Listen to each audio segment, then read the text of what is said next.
4 लोक बसले तर 2 पेक्षा 4 माणसं एकत्र आले तर तुम्ही काट्या मारून हाकलताय. चौकाने आमच्या माणसाला एकत्र येऊ देत नाही आणि तुमची पूर्ण यंत्रणा देवेंद्र कोटे रातभर फिरते सगळ्या बोळाबोळानी. पालकमंत्री महोदय म्हणले होते ना कालच की देवेंद्र कोटेला अशावर लढायचे काय लेवलच्या माणसाबरोबर.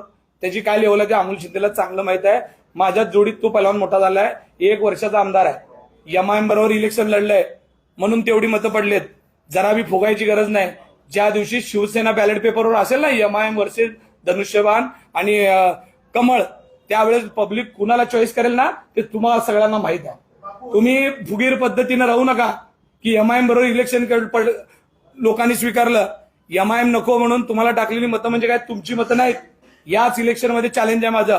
मध्यमध्ये शिवसेना पक्षाचे किती उमेदवार निवडून येतील हे तुम्ही जाहीर सांगतो.